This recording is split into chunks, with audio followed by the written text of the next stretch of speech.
You seem to still be up there somewhere. Maybe I am. There are flying saucers. Supposing they're Martians or something in there.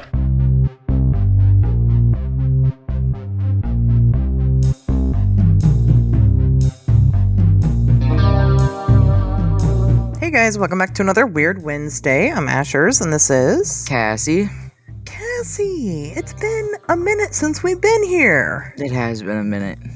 I played hooky last week. It's my fault, y'all. But you know what? It was my birthday week. I'm allowed. Yeah, for sure. I'm allowed. But we definitely probably have a lot to talk about with the last 2 weeks that have been happening. I know people want to hear about my Point Pleasant trip. How's been your last 2 weekends? Oh God. I can't even remember what the last one was that we did. You had done, I think that was when you did the bike show. You talked about it. And then okay, so did I talk about Post Malone yet? You know what? No. Okay, well, I went to Post Malone concert in Cleveland with Jelly Roll. Mm-hmm. And that was amazing. That was everything I ever wanted it to be. Definitely well worth the money that we spent for it. Yeah, during the Patreon meetup, Brandon was there, which Brandon is Cassie's husband, and he was telling everybody about the romance that him and Post Malone were having. Oh, yeah. He was like, Posty, will you sign my chair? And Posty was like, yeah, bro, let me have it. And yeah, Post Malone signed my chair with his face on it because we got like commemorative chairs because we were in the front row. So yeah, it was a big deal. He was like right in my face. Check out my Instagram, my Facebook. You'll see all the pictures of Posty. Jelly Roll sang like right in front of us the whole time, so that was really cool. I was worried because Jelly Roll had canceled on his show right before that one. Like his own show? Whatever performance he had immediately before that one, it was like the same week, like the weekend before or something. I was like, oh no, I was worried for you, but it sounds like it worked out. I think he canceled at the one after that too, because when he went to the Nashville show after ours, there were 2 other people with him, and Jelly Roll was supposed to be there. So I don't know. It probably has something to do with the divorce or some shit. I was gonna say probably he listens to the show and he knows that he had to show up for you. Right, so right. That's gotta be it. I hit that middle spot right when the divorce wasn't going to court or anything, so that's pretty cool. Then I took John to see Gigi Perez at the Agora on that Tuesday. Yeah. And that was really cool. He had the time of his life. Good. I'm pretty sure I was the only straight person in the whole building. Probably. But, John told me to wear my baggy pants and my button down, so I kind of fit in. But everybody was super nice. And we had, like, the VIP package for that, too. So, like, he got to go in an hour and a half before everybody else, and she performed 3 songs just to like the 25 people that were in the VIP. And nice. Merch is getting freaking ridiculous though. Like, merch is expensive.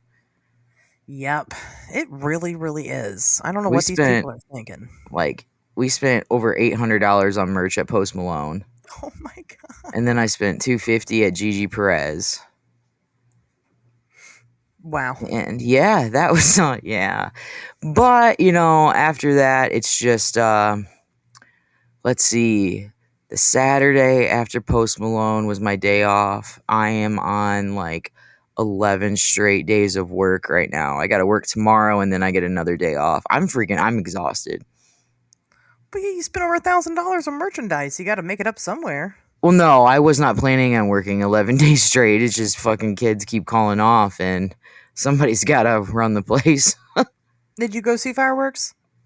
We did from our front yard because they light them up. Like, we live on that hill, so they light them up like directly across from our yard. Nice. So they're really big. We just go out there every year and watch those. A couple of my buddies from work came over. A couple of Brandon's buddies came over. Made some food, sat back, watched fireworks. It was cool.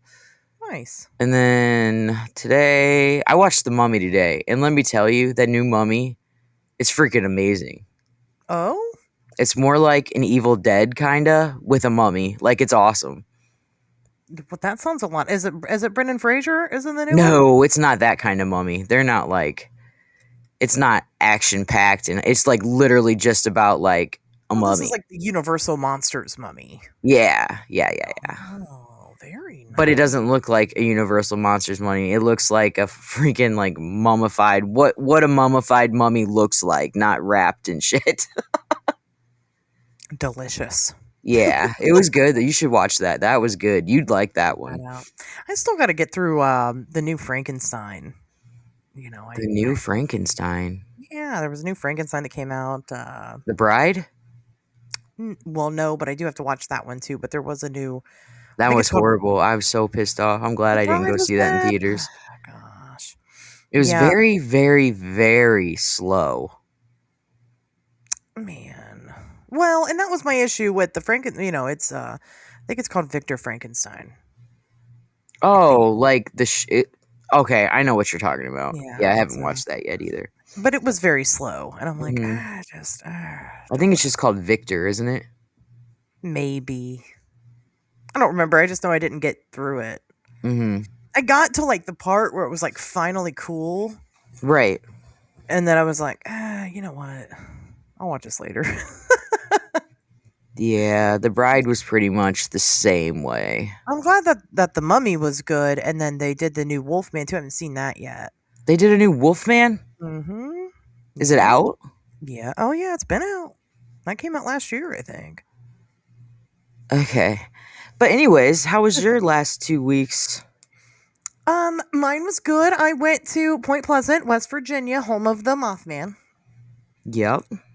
It was great. My sole goal there, the sole purpose was to play the blacklight mini golf that the museum now offers. Well, it's kind of the museum. It's hard to explain for people that aren't there. There's like the museum, and then there's a store right next to it. It's like their sister to the museum.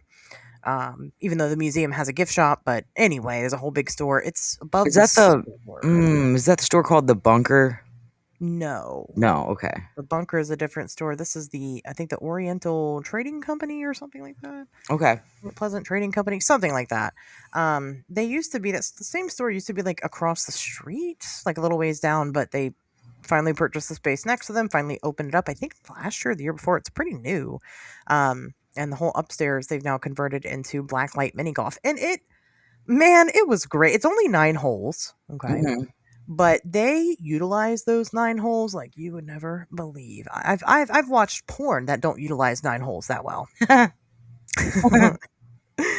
No, it was a lot of fun. It like tells a story through like the whole thing. So like Mothman escapes, and because Mothman escapes, the military shows up and they're like trying to track it, and like all hell's breaking loose in the town, and then in the end Mothman reappears. So it's Have you never been there before? no, it's my first time.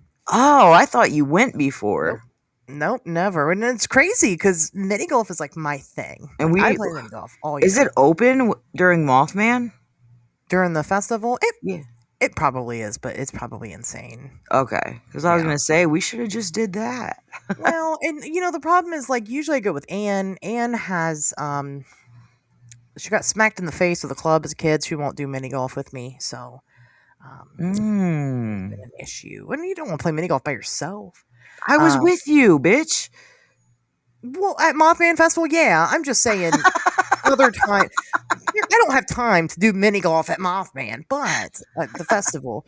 But any other time that I go outside of the festival, it's been with Anne. So Okay. right. But anyway, so it was good. It was actually it's the first mini golf I've ever played that tells a story. Also, the first mini golf. Usually, the mini golfs tell a story for me of how bad I am at mini golf. That's not the point of mini golf, damn it. You're allowed to I do was just saying they usually tell a story. that. And they tell everybody else around you too. Yep. And then how bad of a liar I am for the scorecard. Like, you get my whole personality. You're like, yeah, definitely got a 3 on that one. Yeah. Not 30. Definitely 3. It's also the only mini golf I've ever played that has a loop. A loop? A loop. Like a roller coaster loop? Yep, a whole loop. You got to go through the loop. Okay. And I almost immediately gave up on it. I was like, "There's no way. This isn't possible." And then I watched the rest of the group do it, and I was like, "Okay, I can do it." So they motivated Did you me. do it? I did do it, Okay. and we did it. Joe was there. Joe from Wild and Weird, West Virginia, Mm-hmm. showed up with his family, and they played mini golf, and we hung out, and that was great. Definitely check out their live streams every Thursday. I think it's at 8 p.m. Eastern. Because when I saw Joe, I handed him a copy of my Android Code book to give away on the show.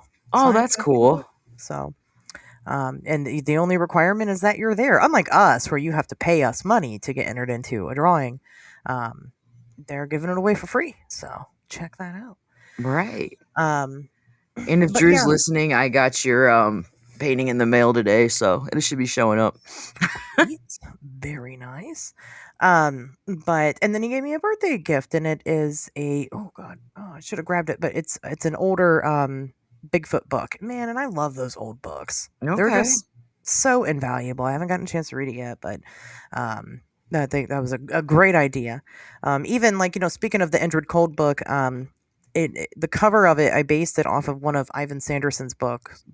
I love those old books. I don't know, there's Mhm. something about them. Even if they're outdated, I really like to see how it's come along.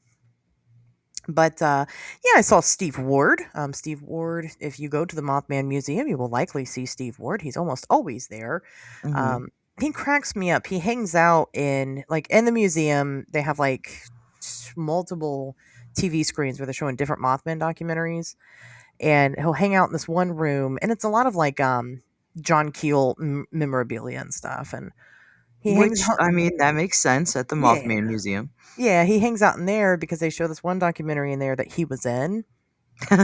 So he likes to wait until somebody recognizes that he's the guy on the TV. Wow. And then they start talking. I think it's hilarious. Met some other women there who were very interested in myself. It was a very surreal experience. And I know you and I kind of talked about it a little bit. Yeah. Just about the fact that I like to I'm a stock taker. I'd like to sit and take stock because the thing is that you kind of need to. And just to kind of know how far you've come. Otherwise, you kind of lose sight of where you started. And so I did, while I was there, and it was wild to me that I was showing up in Point Pleasant, West Virginia, and the first thing that happens is as soon as I hit that main street, somebody is screaming my name. Now, it was Joe, but it was weird. And when I go into the museum and we have new people there, and Steve kind of introduced me to these women he was talking to, and they just thought I was like a big celebrity. Like they thought that was the bee's knees that they were talking to me. Oh, And wow. I'm just like, yeah, I'm pretty famous. No, I'm just kidding. I was just talking to him. I'm like, I just love it. I'm weird. It's fine, and they're supposed to be following me on I don't know if they ever did or not, but it was just, like I said, very surreal because, I've walked in there how many times and I was nobody and nothing to So any they of these knew who you were, but they didn't follow you yet? They didn't know who I was. Steve introduced me as being Oh, gotcha. they're like, "Do you work here too?" And he's like, "She kind of does. She works off site." That's a And good way to say it. it is, yeah. And I'm like, "Yeah, yes and no." So then we just kind of talked about Mothman for a bit. But they wanted to know like what I did. What do you do? How do you get into this type of thing? Blah, blah, blah. Like I said, they just thought that I was more important than I think I am, right? And so Mm-hmm. it was just an interesting experience. People know who I am there, and that's weird to me. Oh, yeah. That's where you should be known, though. It is. You're right, and it's coming. I know that right now I'm on a hiatus of doing anything extra outside of the podcast.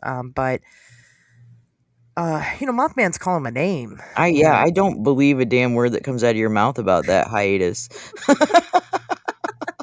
There might be stuff going on, kinda.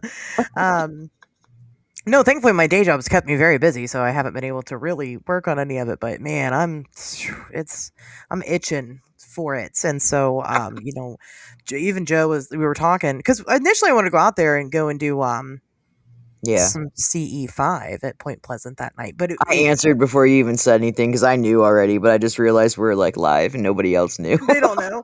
Yeah.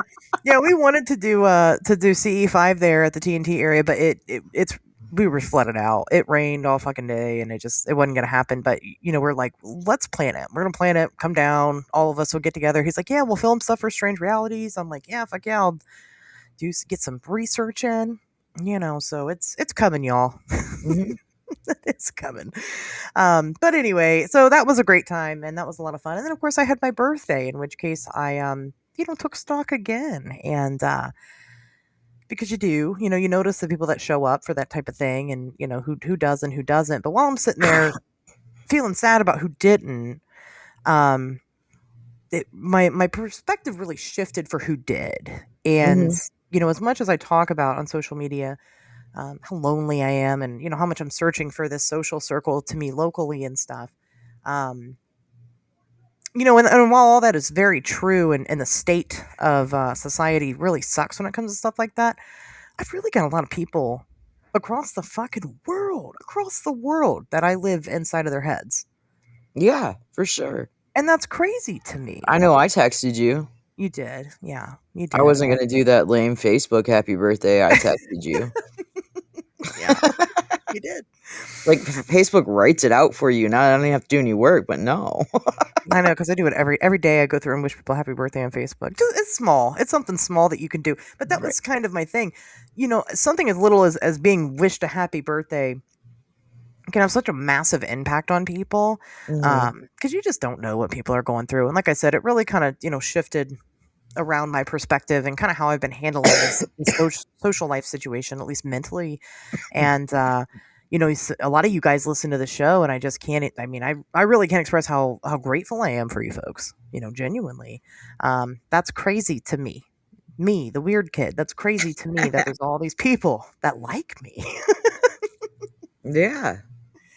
So that was good. It was good. It was great moments. And then I didn't do anything for 4th of July weekend. My teenager didn't want to. Instead, she wanted to watch Jackass all weekend long. So we did. In preparation for the new movie. We just haven't watched the new movie yet. Oh, I want to watch it too. I asked Brandon if he wanted to go watch it with me, but he hasn't got around to it yet, like usual. Yeah, I'm going to try to watch it this week. So hopefully. Sorry, he was walking in the room. I wanted to make sure he knew. Oh. Yeah, what an asshole. What a jackass. So that was a lot of fun. It was good to kind of show her how the world it was, and it's a lot of that shit you just absolutely cannot fucking get away with now. You couldn't get away with it then. It's just because it was Johnny Knoxville and Steve-O. No, man. Like them groping up on each other and stuff like even when we watch the new movie, they have a girl now, right, in the group. Mm-hmm. And when we watch Jackass Forever, there's a scene where the scorpion, she's being stung by a scorpion, it falls on her boob. And before they just go and grab it, they have to stop and explicitly ask her for consent. And that just is, it's strange to me. I'm just going to be honest with you. They probably really didn't have to ask her, but they just knew people were going to start a whole thing when they saw it if they didn't ask her. That could be too. But I'm just saying, if I haven't groped you at least one time in our friendship, we're probably not really friends.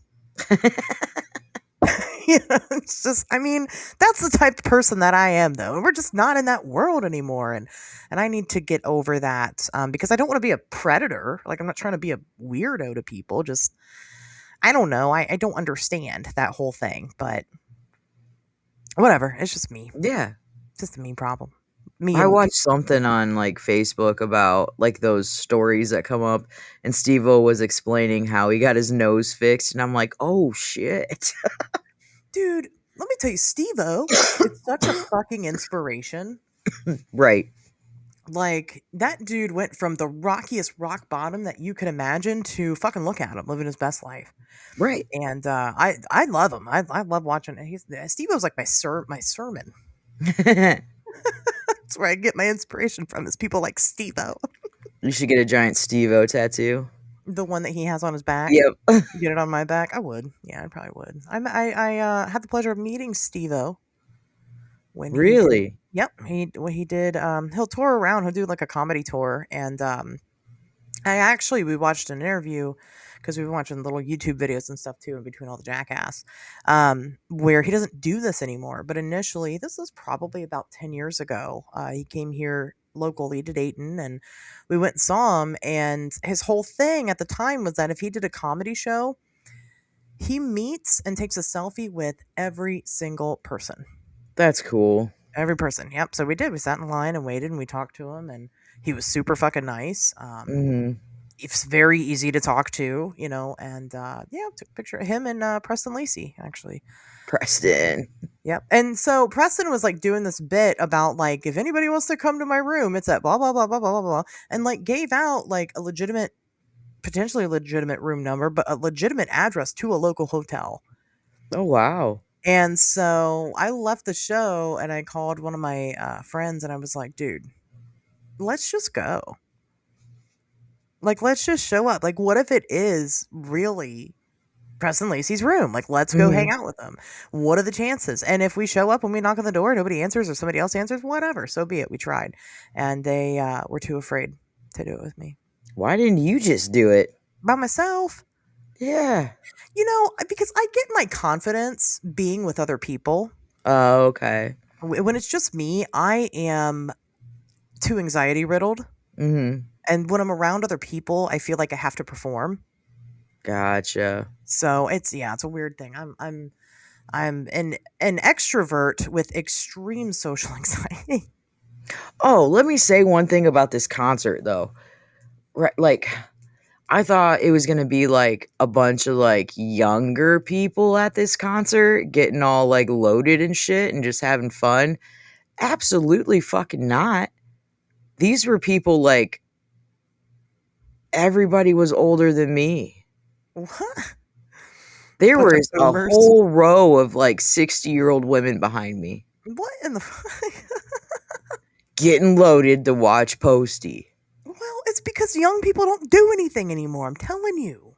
Right. Like everybody was like in like our generation, the generation above us, like everybody. There was nobody young there. It's crazy. Mm-hmm. People don't do anything anymore. And that stadium was packed. Somebody had said to me, well, you can't make friends if you don't go anywhere. And I'm like, but you can't go anywhere and make friends either. You're not allowed to talk to other people. You're not allowed. Oh, I talked to everybody. Me too. But I get the weirdest looks. Right? Not like I don't try. But they act like you got fucking 3 heads for daring to be nice to them. And it's like, but it's just, I don't know, man. It's the state of the world. Initially, you had told me that. And I said, well, it's probably because they can't afford it. But really, I just think it's because people don't do nothing anymore. I mean, yeah, they can't afford like the first 3 rows probably, but everything else. Right. Like, I don't, because they're definitely popular in music still. I mean, maybe Post Malone is more our age, but at least our age, Post Malone's 30. Right, he's our age. Kinda. I mean, I'm 38. I'll be 38. Right, but you're missing the big number there. It's a 3. So you're 30 also. He turned 30 July 4th, so he was in his 20s. Oh. Well. But he's 30. You're practically the same age. Yeah, okay. That's how I'm looking at it. I was talking, me and my mom were talking about it. I was like, I'm old now. I'm 35. She's like, you're not old. I'm like, I'm closer to 40 than I am 30. And she was like, that's just because you don't age backwards. And I'm like, well, it is what it is. That's Well, yeah, that means I'm getting old because I can't go backwards. I'm pretty much 40 now. That's what my boss at work today, she's like, oh, I hate getting older. I'm like, yeah, well, there's nothing we can fucking do about it. Right, Just embrace it. It's happening. Right. Stop giving a shit and start going to the things and doing all the things. Mm-hmm. And appreciating the people that do show up for you. Yep. That's my motivation for the week. So That's good. that's I apologize to everyone because I'm not even lying when I say I am beat. I'm beat. yeah. Me too. The trick is to pretend that you're not. I think I like went past that yesterday though. Like I tried to pretend that I wasn't just to get through my shift, and then You I just came home defeated. gotta fake it to yourself. Like, self, I am full of energy and whimsy, and this is what it is. No, sometimes Right. you can't. Sometimes it's just it's over. That's okay. I have enough for the both of us. I'm recharged. We skipped last week. I got a lot to say. Got a All lot right. Well, you say it. Well, speaking of things to say, shout out now two new patrons again, 2 of them. You guys are really showing up Hey, for the and let everybody know too on Patreon. We did record an episode. We just don't have the ability to edit it until our editor gets the internet. Yeah, he was homeless. He's not homeless now, but he's working on getting his life back together. He moved, so he wasn't like down on his luck. He was just in between homes. Yeah. But yeah, we did record a new episode for the Patreon. It will be out hopefully it should be out within the week. I'm just gonna say that it is. That way people have expectations. And then the next one's gonna be right after it. Pretty much, yeah. The next one's gonna be basically right after it. But our new Patreons will be able to, of course, partake. Shout out to Ash and Sandy. Hey. What I really like about the mix of the two is that they're both forms of like dirt, and I love that. It's got goblin energy all over it, right? Ash and Sandy. We didn't plan that. You guys did that. Oh, Jesus. It's my favorite. And you're my favorite for signing up to the Patreon, patreon.com/Wednesdays Talk. We had a really good time on the doing the live that, the past Friday. Sherwin showed up and hung out with us. And, it was fun. It was cut a little short, but we were kind of off schedule this time. It'll resume last Thursday of the month. You can come join our virtual meetup, come hang out with us, come talk to us. We'll give away a piece of artwork based off of one of that month's episodes. So check it out. Yeah, and like I said, Drew, mailed yours out, so it's coming your way. Sorry, I could not get to the post office last week due to my work schedule, but I got you today. Yeah, it might be a little behind, but it will be there. So. Well, Drew doesn't know my schedule because it's usually Chris or Jamie, and they're pretty used to it, but I just wanted to make it known. Like I didn't tell you you're a winner and then lie to you. Yes, yeah, they do get there, so that is totally fine. So I've got 3 newses this week. I've got 2, I think. Ooh, we got lots of news. Mine are really short. Okay, well then I'll go first. Okay. There's a lot of news going on. The first news I have here is hospital worker is in trouble for stealing human remains from his job and abandoned cemeteries and making them into meals. Into meals? Meals. Like, all right. Like that you eat. He stole them from cemeteries too? Yeah. So it wasn't even fresh meat. No. Oh. Well, may have been. So this took place in, oh my gosh, Hungary. Okay. I see how that was a tongue twister. Well, it threw me off because I put the location at the very end because it was supposed to be the punchline. Oh, this took place in Hungary. Obviously I fucked up my own joke. Still funny though. It was. So very ironic. Police arrested the unidentified 30-year-old for, quote, illegal use of a human body. Directly from the police, during the search, investigators found a prepared human face, facial skin, bones stored in a suitcase, a complete lower leg, a brain, hand head. I don't know what hand head is, but we'll go over this list here in a minute. Skulls and a heart in a jar. He allegedly said he was particularly attracted to human body parts from which he had prepared food for himself and consumed them in various ways. They are dubbing him the Hungarian Hannibal. Wow. So obviously, original. Yeah, super original. Obviously, this is a developing. They should have called him Hungry Man. I like that better. They didn't want to put their country out like that. The Hungry Man. Yeah, that would have been great. But Isn't there like box dinners called the Hungry Man meal? yeah, that's what right. That's what the reference is. He The should Hungry be on Man. the box now. So, again, some of this, it could be translation issues. Like I said, what is prepared human face? Like, as a meal? It's prepared as a meal? That's what I was assuming, because I was hoping that was all it was. Or is it like Ed Gein, who would, like leather the faces? He put Like makeup on it before. A prepared human face. And I don't know what handhead is. That really bothers me. I need to know about handhead. Handhead. Did you look it up? Well, yeah, but that's what direct. This is a direct Is it quote. one word? 2 words. Handhead. No comma. I mean, so I just think maybe it's a translation issue because it did happen in Hungary. So that could be it. But a complete lower leg, a complete one. Yeah, this doesn't say anything About handhead. It says that it refers to a handheld shower head. Oh, yeah, it was not that. This is organic material. Or it could be resting your head in your hands. Should you like prop it up?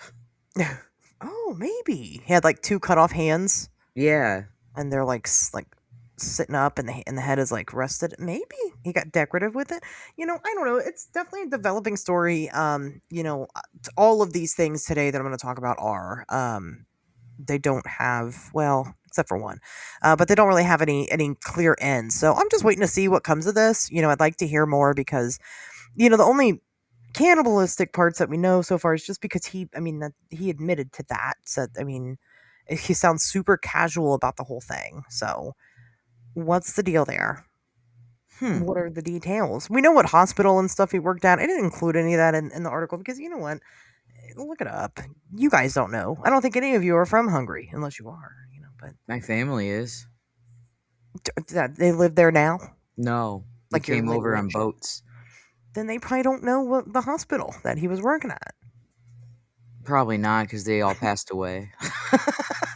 Well, if you know anybody, go ask the oldest Hungarian family member what handhead is. Okay.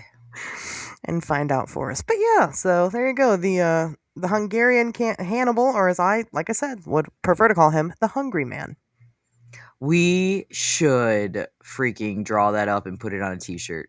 The Hungry Man, and it's like human pieces? No, it's like a Hungry Man like freezer meal and with his face on it. Yeah. What are you talking about? We should draw that. You're the one that has to draw that up. And I'll put it on a t-shirt. Okay. See, it's a process. It's a we project. Right. It's a team effort. I'm just, well, you're right. Okay. All right. I won't judge you for the we. Anyway, your turn. This, yeah, it's basically just a headline but when I read it, you're going to know, like, there's nothing to the story. Joey Chestnut eats 66 hot dogs to again claim mustard belt at Nathan's famous contest for the 4th of July.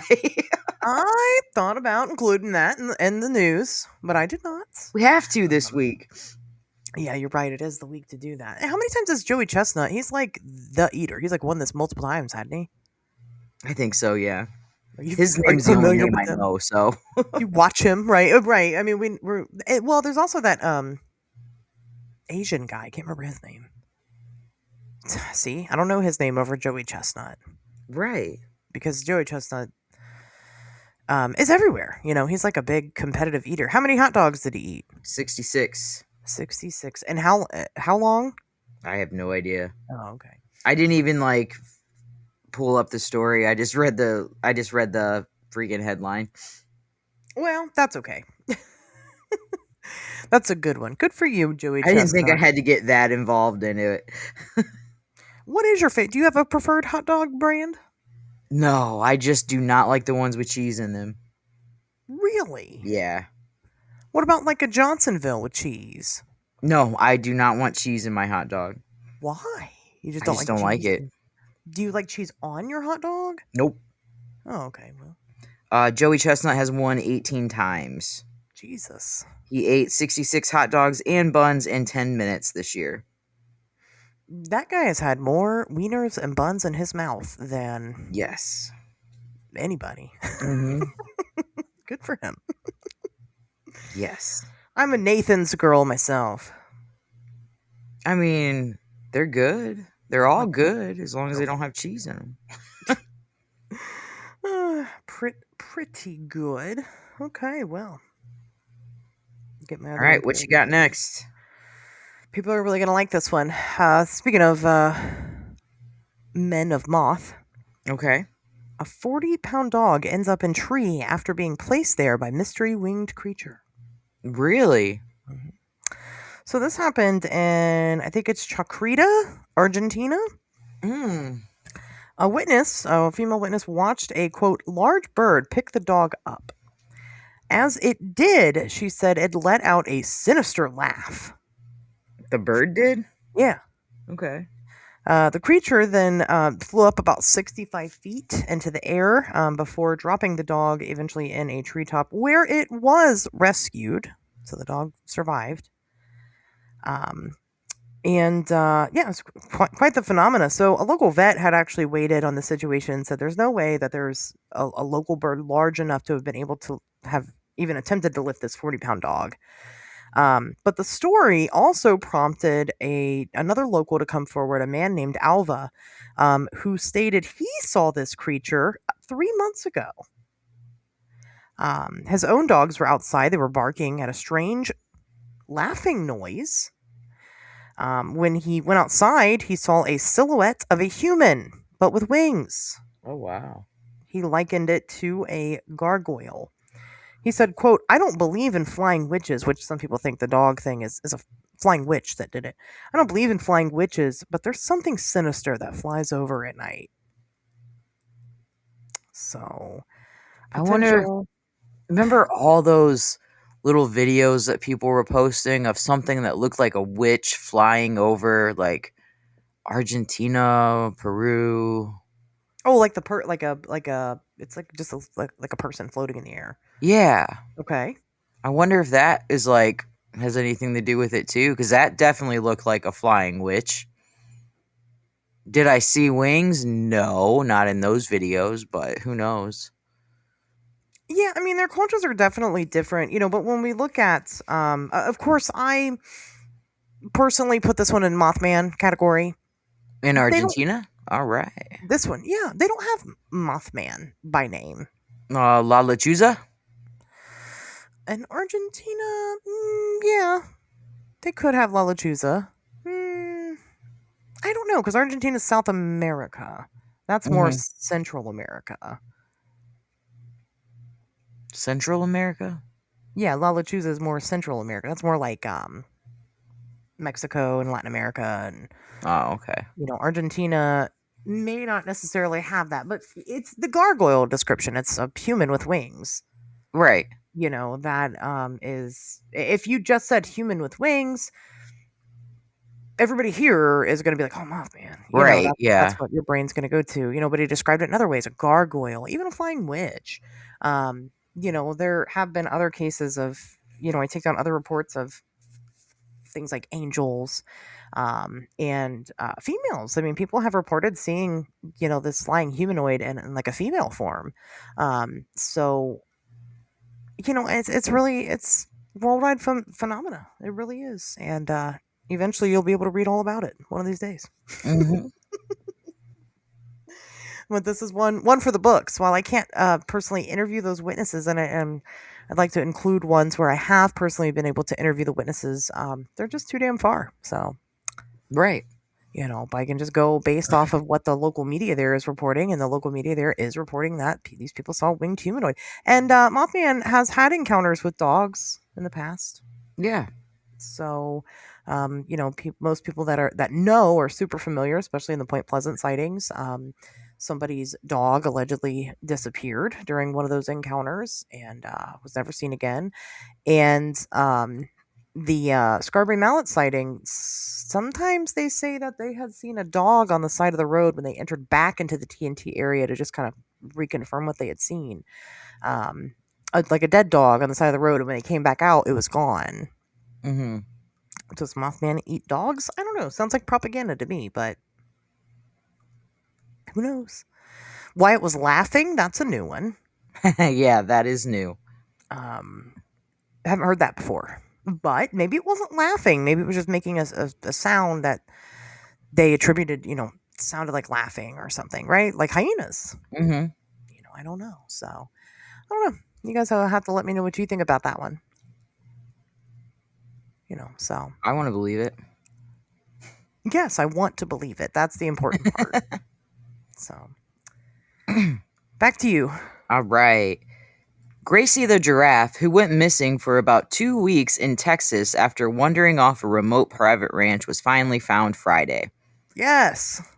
Yes. And I read this and was like, how the hell do you lose a giraffe in Texas? Like, you would think people would just see a giraffe and be like, oh, that's the one that's missing.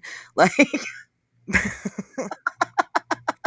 yeah, you would I don't know. I guess it was more of a, like, baby giraffe or toddler giraffe, or I don't know. It's only 10 feet tall, but it weighed 1,200 pounds, and it was found within a half a mile of a pond and not very far from where it went missing, 4 miles from where it went missing. And it took them 2 weeks to find this missing giraffe in Texas, where That's even more embarrassing. it's full of giraffes, I guess. That's really obviously the natural habitat of giraffes in Right. Texas. No, obviously, she did. I am familiar with this one. She lived in like a zoo sanctuary. I'm not It was really like sure. a ranch, Cedar Hollow Ranch. Yeah, and she climbed the rock wall that they had in place, which she shouldn't have been able to do. Mm-hmm. But she's extra naughty, so she did, and went and ventured her fucking little ass out all around Texas, having a good time. Right. And I remember I had posted about it kind of when it was happening, and I was like, and people want to know like why we can't find Bigfoot in the woods, and it's like we can't find a fucking giraffe, and everybody is looking for this thing. And let me tell you, she did scoped out a whole 4 square miles of Texas. And I know that's a lot of Texas, but Whole 4 square miles, yeah. I mean, it does sound really ridiculous because it seems really ridiculous. It's the tallest mammal on the fucking planet, and we couldn't find her, and everybody's out there. They had drones and everything and couldn't find her. it was only 10 feet tall, though, which is It's still only- taller than everything else, but it's Only not 10 like a 20-foot giraffe mama walking around. No, but even Bigfoot's only like 7 foot, Right. So I'm just saying, I mean, that's proof to me. Oh, yeah, for sure. Bigfoot. Right. You can't You know, find a fucking giraffe, I mean. We in don't have whole Texas. teams of people out there looking for it. But it reminds me of the your wallaby situation that you guys had in your Oh, yeah. area. Remember? And Yep. nobody ever found them. Nope. For us, we had a chicken in the local park. That sounds extremely weird. A chicken, yeah, just like a regular old chicken. It was in the park for like 2 weeks, and they couldn't catch in a park. Was Public it park. somebody's, like, house chicken? Yeah, I think so. Okay. You can't have chickens here, but eventually they did recover it. I don't know if they found the owners. Okay. Because you're not supposed to have them. But yeah, it was like someone's chicken was in. I live in a suburb, y'all. I don't live in the country where you got Mhm. chickens, But yeah, and this like little park that's like as big as like a city block. It's not that big, but the police couldn't fucking catch this thing. It was hilarious. I can just, like, picture it in my head. But sometimes, yeah, sometimes Running it just after the chicken. and it's just casually walking away. It's not even trying, and the police are Right. just like fucking having a goofy ass time tripping over their own feet and stuff. Yeah, that's what I picture. It was great. 2020 in Cincinnati, there were reports of monkeys at a cemetery, and all these people saw these monkeys, and nobody ever located them. Nobody knows where they came from. There is a zoo in Cincinnati, but the zoo wasn't missing anything. A tiger too in Cincinnati not that long ago. We talked about it on the show. Yeah. Mhm. That's a strange one. And again, nobody's reported any tigers missing. None missing from the zoo. Well, if And my then tiger got loose, I'm not reporting that I let my tiger loose. yeah, well, exactly. So, and then it just was never talked about ever again. So, probably it was found by somebody. Mm-hmm. But yeah, it's. I love when these animals escape and live their best life.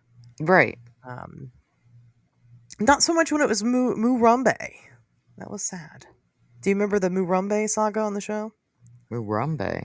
There was a cow that got loose here on the highway, like Oh, next yeah. to my house. Yeah, and it got loose off the truck and it was running the highway. Well, they shot and killed it, and then didn't know how to like transport it away from the highway. And really, it was the owner's responsibility to do so. Mm-hmm. And it laid there for like ever, and so like it was like a thing to go drive by the cow, and after like 2 days, the police come out and put a fucking parking ticket on. Seriously? Wow. It said you had like it's like a pre-written notice, and instead of car, they like scratched out car and wrote cow. Oh, my gosh. So eventually, the farmer found somebody to come and retrieve it. But yeah, I mean, it's sad because like it was going to slaughter and it escaped, Right. and then we shot it, and it's like, damn it, dude. But you can't have. I mean, what are we supposed to do? You can't have a cow run around the highway. No, why didn't the farmer have equipment to go get the fucking cow? I don't. Or was it not close to the farm because it was being transported? I don't think. Yeah, I don't think it was close. Okay. But yeah, it was a whole thing, and people are upset about it. It was debates whether or not it was ethical or whatever. Oh, it's not ethical for sure. He turned it a Murambe. No, put a fucking parking ticket on. It's so Right. ridiculous. But he turned it a Murambe, named after Harambe. From Mhm. the Cincinnati Zoo. People made T-shirts. It was great. It's a great time to be alive. I want a T-shirt. Murambe T-shirts. Yeah. They're probably still out there. It's like, the cow in like heaven with like the wings and stuff. It's like, rest in peace, Murambe or whatever. Oh Lord. All right. I got one more. All right. And this one, I feel like by now everybody's heard of it, or maybe it's just me. 16 children rescued from House of Horrors in Ohio. Yes. Oh my! And you just I had that prepared in my phone and completely forgot about it until you just said that. Well, there's a lot going on here. Mm-hmm. So, gosh, what county is it? It's like right on the Ohio and West Virginia line. I know that much, or I believe it is. But there is 4 adults have been arrested. Presumably, the adults are the mother, the father, and the grandparents of these 16 children. They are the Siders family. Not ciders like the drink, but ciders like siding, like on your house. Okay. And I was kind of apprehensive to report on a little bit on the show because there's still a lot that we don't really know. Oh yeah, it just happened pretty much. So Just happened, right? And there's so much going on. I know 7 of the children were taken to the hospital. 2 of them, so 9 total at the hospital, are in intensive care.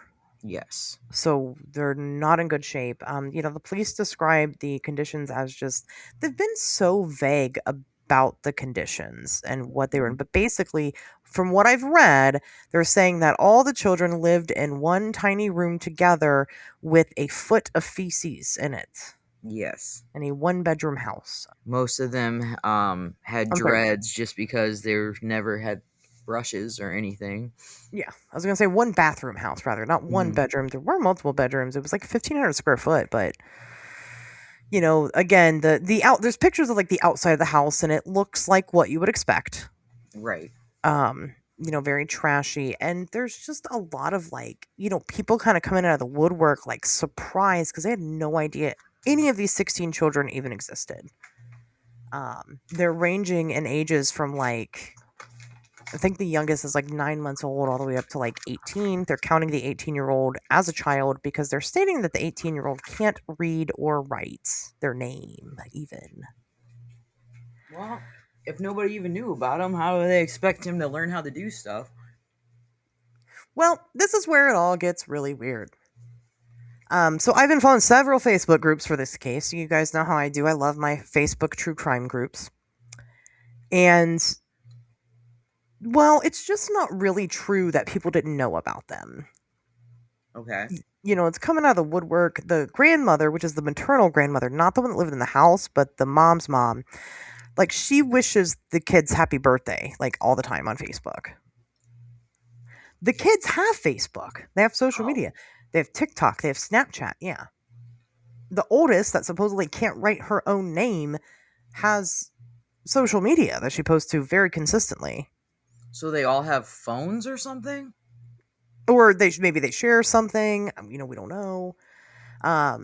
But they're not completely hidden. And then the brother of the mom has, she's got two brothers. They kind of been coming forward a little bit about what's been going on and what they're saying. The one brother said that he believes she's had up to 22 pregnancies. Wow. Total. Do you know how old she is? She looked young in the pictures.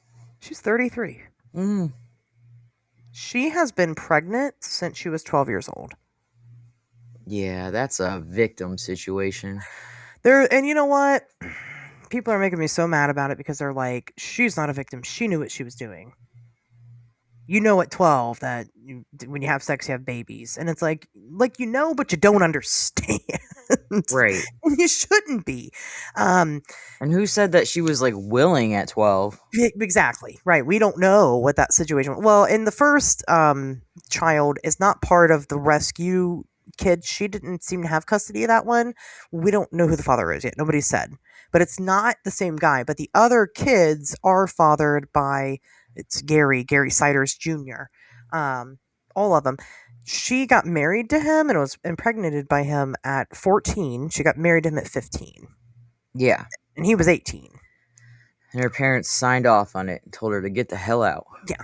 So there's a lot going on here. And it's like, so people are, of course, debating their own ethics. Is mom guilty?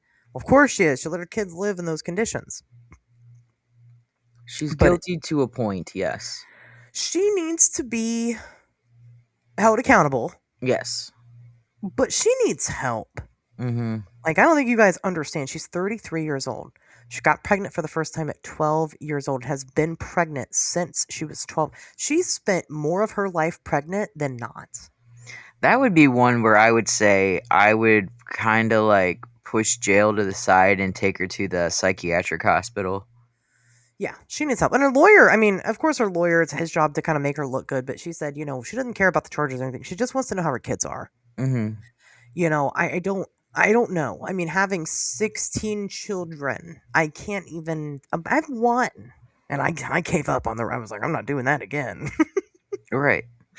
I fucking cannot imagine. And your pregnancy changes you. It changes your chemical makeup. It changes your brain. It changes your body. She's never developed correctly because of that. There's no way she did mentally or physically. She couldn't have, having that many kids. So I don't know. It's a whole big thing. And of course people are talking about it. And the whole reason that police even entered this house to begin with is because Gary Jr., the father of all these kids, they had a warrant for him for indecent exposure or public indecency or something like that. Oh, wow. So I don't know. Fuck that guy, fuck that guy. And the grandparents, even though they seem to have mental decline, they say the grandmother's got dementia, where the grandfather may or may not. That's fine. But did they have these issues for the last 18 years? Right. Were these always problems? Did they just develop the last couple of years? Like, what is going on? She's definitely had pregnancies that she's lost.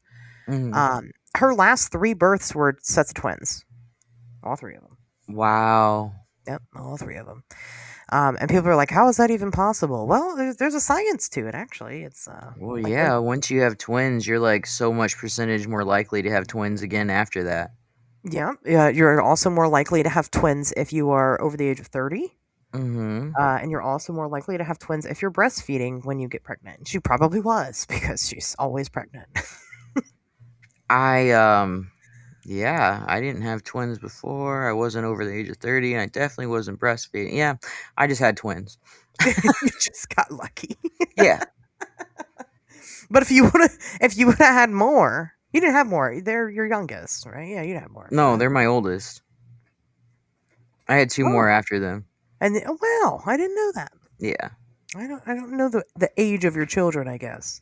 Yeah. Boys are my oldest. Oh, well. And they weren't twins after that. Nope. You got lucky then. And I didn't have C-sections after that either, so I don't know what these doctors are telling people. Huh, interesting. Yeah, well. But it's definitely a sad situation all around. I'm glued to it all, want to know and of course a lot of this is hearsay. We don't know. Some people think that some of the kids belong to the older kids, or we don't know. We have no idea the details of this. The police have been super vague, but it's because they have 16 children that they're focusing on caring for. Mm-hmm. Because at the end of the day, whether or not mom is a victim, and I do think mom is a victim, Yeah. but whether or not she is or isn't, the kids definitely are. Mm-hmm.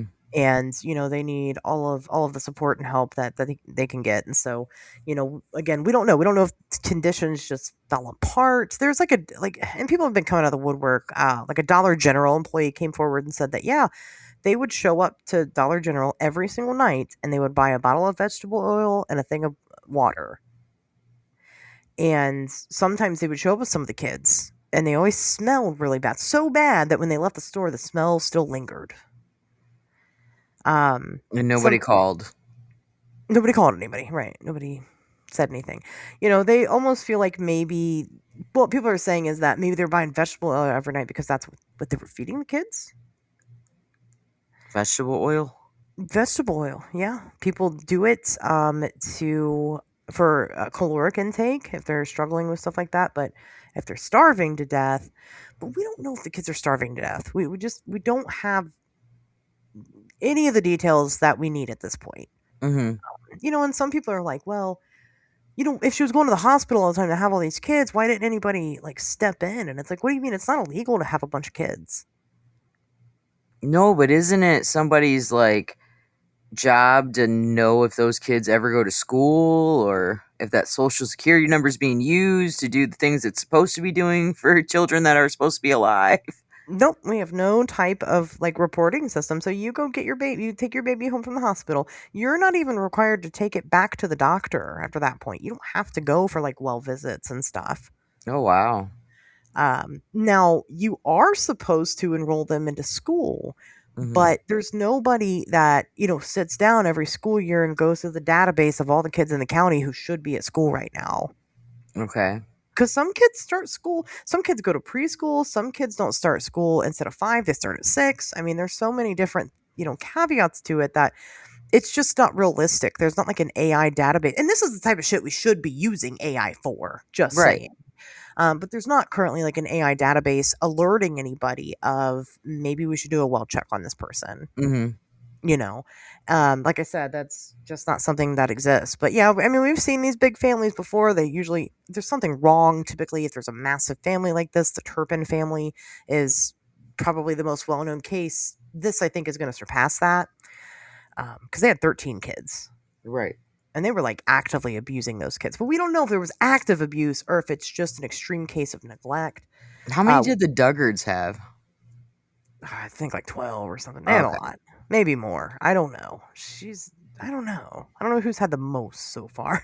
But they were obviously crazy too. I mean, again, there's these big families. That's not normal.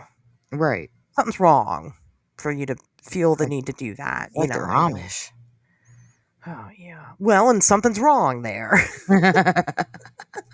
We all know that. So I don't know. It's got me hooked. I'm checking it out right now. While I await the legal proceedings for the bricks and minifigs reckless bin situation. Oh, this is my new obsession. So we'll see what happens. This is again going to be a long time before you guys get an update on it. The law takes a while to work. So just sit back and enjoy the ride. And I'm sure we'll report on other stories that may never have a definitive end to them. This one will. Eventually there will be an outcome. We'll know more, but it'll probably be a few years. Yeah. So, God, we could have just did this episode on the news. Right. We've got 30 seconds before the U.S. starts their World Cup game. So, yeah. Oh, okay. U.S. and Belgium, I think. Are you interested? Is that what you're saying? I was until Mexico got kicked out last night. Oh. Not interested in it any longer. I No, understand. I just wanted to shout messy a bunch of times. That's fair. Right. Well, let's get into the topic of today's episode. We're going to be talking about a kind of a growing in popularity, I feel, event. We talk about the Kecksburg UFO incident. You've been to the festival, haven't you? Nope. Oh, you have not. Me neither. No. Haven't been invited yet. I hear it's a really good time. I hear people definitely show up and show out. A lot of this is all kind of led by Stan Gordon and research. He's probably the most well-known researcher in the entire case, but that's because he is, I believe, Pennsylvania local. Okay. But a lot of the information that we're going to use for this episode, at least for me, comes from Stan Gordon and his records. Kecksburg is interesting. So Kecksburg is a little town. It's about 45 minutes away from Pittsburgh, Pennsylvania. And they have their own, what people refer to as their own Pennsylvanian Roswell. Which, I don't know. Maybe. We'll see. I mean, it's the pictures that I've seen of the festival is pretty sweet. So yeah, it's kind of is like they make it out to be like Roswell. Yeah, like back in the day, Roswell, when people got hyped and wore like the 10 hats and like the costumes and stuff. I don't know. I think Roswell still has like one of the biggest UFO festivals. Yeah, I don't know anything about it. Isn't Contact in the Desert? Isn't that Roswell's festival? That would make sense. Huge. Maybe it's not Roswell. I feel Roswell is like, it's either Roswell or Area 51. I'm not familiar with the desert. One of them is like a fucking 2-hour drive of nothing to get to. I feel like that would be Area 51. It might be. But it might be Roswell. I don't know, but I know they have a UFO McDonald's, so. Roswell's festival is just called UFO Festival. Oh. So creative. Right. Yeah, Contact in the Desert might be. It's something else. It's another one. There's so many. I remember that. Contact in the Desert. I think Jeff from Strangeology went there. I feel like you're probably right. That's where all like the talking heads go to. Like Lou Elizondo goes and people that aren't interested in talking about alien genitals. Right. Not the cool kids. It's described as the Woodstock of ufology. Where does it happen every year? I'm looking. Renaissance Esmeralda Resort and Spa in Indian Wells, California. Nestled within the Coachella Valley near Palm Springs. What? This is like rich people UFO festival. Yeah. Kecksburg ain't that. It's homely. Right. And we like it that way, damn it. Mm-hmm.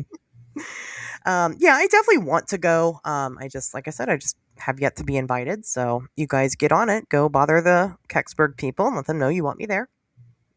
Oh, That's how that happens. And we'll show up. I'll bring Cassie. I'll come to that for sure. Yeah. So anyway, getting on to the story. So December 9th, 1965, starting around 4:43 p.m., a massive fireball was seen in the skies over Idaho, Indiana, Ohio, Pennsylvania, West Virginia, New York, Michigan, Canada. That general area. You know that area. Mm-hmm. So it traveled through all these different states with multiple, eyewitness reports coming out. The fireball was allegedly accompanied by metal debris, grass fires, and sonic booms. So it's coming along and it's just spitting shit all over the place, catching shit on fire, and being loud about it. It wanted you to know that it was there. But the people of Kecksburg were extra lucky. They reported smoke, vibrations, and a loud thud. Residents reported something crashing from the sky. Now, according to local media, the area was immediately blocked off by state police in anticipation of an investigation by Air Force personnel. And allegedly, officials came out and they found nothing. However, What usually happens. that's what usually happens. Yeah, they found nothing. It was a big old nothing. They said it was just a meteor, swamp gas. What they say in Men in Black or whatever. It was a meteor giving off swamp gas or whatever. The light illusion. I don't remember what he said, but yeah, something like that. However, several eyewitnesses claim to have investigated the crash themselves, and what they reported was definitely not nothing. Was it spunk ass? It was. It was spunk ass instead. There's definitely some spunk ass in the area. No, it was December. It was December. It was pretty chilly. Okay. Anyway, Smell of the spunk ass. So it's the spunk ass in the air. We're gonna get into kind of the details. I actually have like quotes straight from some of these witnesses. It's not all of the witnesses. I need you guys to understand that there's so many of them. You know, because we're talking about witnesses to the fireball itself, to what crashed, to what happened afterwards. But I tried to grab what I feel are the most interesting ones, the most comprehensive ones, the most credible ones that build a story. okay. So that is where we're at. Again, tons of people saw this fireball. You can find those reports just about anywhere if you really want to get them. But I'm going to start with Bill Bullabush. Bullabush? I don't know how to say his name. Old Bill. Old Bill Bullabush. Bill Bullabush. Now, Bill may have been the first eyewitness to the object that fell from the sky. At least he could be. He's definitely one of the first, but definitely one of the first to report. Bill claims that he was just a civilian. He claims that he hid behind an oak tree while he observed the object. How he described it was, quote, "It was a burnt orange metal object shaped like an acorn and had what looked like Egyptian writing on it," unquote. So let's talk about that shape for a minute, because you've seen it. If you're familiar with Kecksburg at all, and even if you just Google it, you're going to see the statue or whatever. Cassie, what do you think about the shape of this craft? So I like it because it's something that people don't really describe. No. It's very Like it's a new one, but it's an old one because it was from like 65. So but you don't hear about these shapes being it's not a tic tac, that's for sure. right. Thank God. Oh, Right. Yeah, some people describe it as a bell shape. Some people describe it as an acorn shape. What do you prefer, the bell or the acorn? I prefer the bell because that's what like Kecksburg sees it as now. Like that's what they use is the bell. Fuck the Liberty Bell. We got the alien bell. Right. Yeah, I just like it. I mean, I do. I definitely like it, and like I'm assuming that I think we all kind of have a picture in our mind about how it flew. You know, with the heavy bottom down at the bottom. The bottom had like a kind of a bumper rim around. I mean, again, you guys have to Google it to see it. It's crazy looking. And then had like a narrower top. So obviously the bumper bottom was the bottom, right? And that's how you would think it floated. But we don't fucking know. It could have been sideways. Could have been upside down. Right. No idea. Right. The tip of it could have been like what led the whole thing. We don't know. But That's interesting. having I the just tip of always it- figured the bumper was the bottom. You know what I mean? I never thought about it any differently. Yeah, like it hovered up. No, it could be the other end, right? And that's what led it. And then all the seats and shit were in the bigger part. I don't know, It was going through space like just the tip, just the tip. like a nipple, right? Yeah. Like a nipple. But it is a very interesting, and like the engravings on it, that's not particularly unusual. We definitely have other cases where people claim that these crafts have writing. I can't think of anyone in particular right now, but I don't know. Go listen to other UFO episodes on the show. We've talked about them before. Well, I was just thinking about like all the engravings they found like in caves and like pyramids and stuff. Like it kind of matches with that story. You know what I mean? Yeah. I don't necessarily know a spacecraft that had it on there, but I like know the stories of like the cave symbols or like the stone symbols or the pyramid symbols, meaning Yeah. like towards aliens. And they describe them. People describe them as hieroglyphs, but I think it's just because they don't really. I mean, we don't really know what they are. Not because they look like Egyptian people with dog heads or anything, but Right. just because they were just so indescript. And who knows? Are these like intergalactic bumper stickers? Oh, that's cool. It probably says you're too fucking close. If you Eat can my read this, ass. you're too fucking close. Show me your titties. Honk if you're horny. I don't know. We don't know. We have no clue what these symbols are, what they mean, or what they do, or if they're just purely aesthetic. We have no idea. But they're on there. Yeah, this is a very interesting case. Now, allegedly, I did not dig into this too much. But allegedly, there's another case of a bell or acorn shaped craft that had something to do with the Nazis.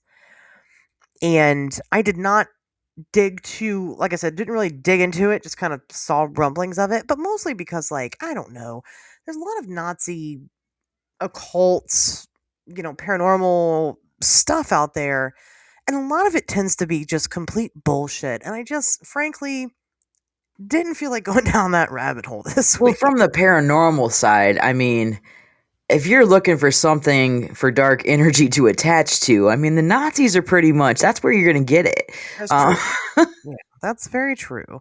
But I'll save it for another day, right? We'll talk about the Nazis some other time and all the crazy shit people say about them. And I'm not saying all of it is wrong, just that, there's a lot of it that ends up being like anti-Semitic, and I don't want to get canceled. I'm in a good mood.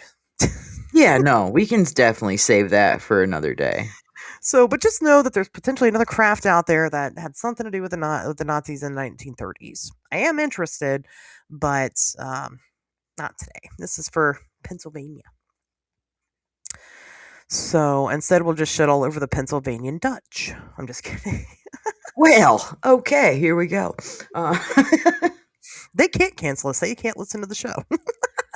Yeah, okay. Fair point. So, outside of Bill, he wasn't the only person to have seen this thing. There's also a report by James Mays, who was the assistant fire chief in Kecksburg. He and fireman Melvin Reese, which, by the way, there were about 30 total firefighters and volunteer firefighters that showed up to this crash site. And the whole fucking town, everybody did. If the whole fucking town showed up to this crash site, like people with like if they say that they see something, people are going to believe them. Like they thought there was something there. That's why they showed up. Everybody showed up, right? Because everybody was seeing it. Right. I mean, this was a big event. If it was nothing, like all 30 firefighters would not have showed up. Nope. But this was pretty intense. So James Mays, he and fireman Melvin Reese told investigator Clark McClellan in January of 1980. These dates can be important. We'll talk about it kind of later on. But told them in 1980 that they got within about 60 meters of the object and saw it on the ground after it had smashed through some of the trees. And that they said that the military came, quickly cordoned off the woods, which the military showed up within about an hour, and kind of set up a base of operations. But here's the exact quote from, again, the fire chief. James Wait, how Mays. far was the closest like military camp? Military camp? Or like, you know what I mean, like fort or whatever you want to call it. Well, it was probably right. Well, it might not have been Right Pat, but Right Pat was close enough that that's who they'd sent. Is Right Pat more than an hour away? Yeah, for sure. So they were following this beforehand, and that's how they got there so fast. Ooh, let me look here. Kecksburg is how far from me? Let's see. Almost 7 hours. Oh, wait, hold on. No, it's not. I lied. Hold on. 4.5 hours. Okay, still a lot longer than an hour. Well, and people had seen it over the skies of Ohio and everywhere, right, in this area before it even got to Kecksburg. Right. Um, So so they they were very they yeah. very well could have been tracking it. Um, but also, I mean, at the time, this was 1965. While Project Blue Book was not active, there was still a version of it going on, and there always has been, and always will be. Um, so everything like this is handled by Wright Patterson. That's what they do. Oh, there's a lot of stuff right there. Never mind. For, Sorry, I for just looked it up. military. Greensburg, PA. There's a lot of stuff right there for military. Yeah. A lot of military stuff, but Yeah. they sent people from Wright Pat. Okay. So that's even weirder because if Right. they have other military personnel that could have shown up, they kind of had an idea of what they were showing up for. Yeah, If they- that throws me like that makes me believe in it more. We'll get to belief here in a little bit, but Okay. so quote from James Mays. This is what he says. Quote. What does James Mays sound like? We went up this road and came to the brow of the hill and stopped. And down to the right, in the hollow, were these blue flashing lights. It wasn't searchers That was beautiful. down in the woods. It's more, yeah, with flashlights or anything. It was a real bright blue, real bright, like a electric welder. The flashes seemed to be timed at what intervals, I don't know. At that point, the troopers decided to close the area off, close the roads off. So he brought the two of us that was with him back to the fire station. So, That was perfect. thank you. James Mays, everybody. He was here. No, unfortunately, James actually did pass away in 2024. I'm so sad about this. I slept on Kecksburg and I shouldn't have it. I'm mad at myself. It's gonna get real like weird. every opportunity to go to Kecksburg. I mean, just talking to this guy, yeah, like Right. didn't even have to go there. Could have just called him. That's what I usually No, do. it would have been so much better if you went there. True, that's true. Especially because it's not not that far. What the fuck? Right. 4.5 hours. What am I doing with my life? Yeah. So, basically, he's describing these lights that he's seeing, and, they were flashing in sometimes intervals, and they were chased away, pretty much, by the state troopers in the area. They're like, hey, get on out of here. You guys go hang out at the fire station. We'll call you if we need you. We're good. There's no fire. And he's like, all right, cool. Well, fire chief... Wait. All these firefighters showed up and there wasn't even a call for a fire? No. Okay, Well, keep going. There may have been. There was smoke in the area. So initially, probably what happened is that there was smoke. Something obviously crashed to the ground. They didn't know if it was a plane. They didn't know what it was. And if people saw it right beforehand, they're seeing a fireball hit the ground. They're assuming it caught something on fire. That's probably why the fire people were called in. Okay. Gotcha. But ultimately, either there wasn't a fire, or if there was, the state patrolman decided to handle it right then and there. Okay. So then, when it comes to that account, Fire Chief Robert Bittner, which was the fire chief, not just the assistant, but the fire chief, later confirmed Mays' story and added more details about the object. He said that the object was roughly 1.8 meters high, 2 meters wide, about 5 meters long. I don't know meters. I'm an American. And this is Kecksburg, Pennsylvania. Why the fuck are they measuring in meters? That's a great question. But people like to do that. Why the fuck do we also measure things in football fields? That doesn't make any sense. I don't know, but I can tell you the distance probably in the football field more than meters. Isn't a football field measured in meters? No, yards. Yards. Still, I don't know yards. But pretty big, right? 3 feet in a yard. There's 100 yards on a football field. How many meters are in a yard? How many feet are in a meter?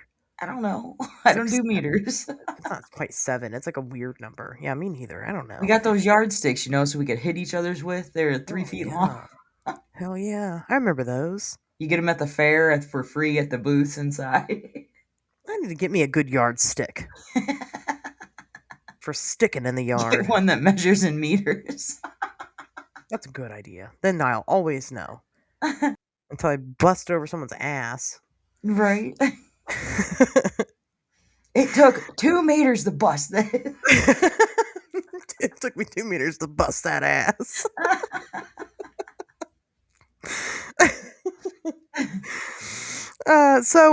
Anyway, he gave the measurements on it. That same source, the fire chief, also says that another fire officer who has been anonymous except for the first name, he calls him Pete, described pictorial symbols around the object. Same thing that old Bill had described, essentially. Again, this is coming from the police chief, okay? So, another eyewitness account was from James Romansky. Romansky being a volunteer firefighter who was there. And this is what James Romansky had to say. What does James sound like?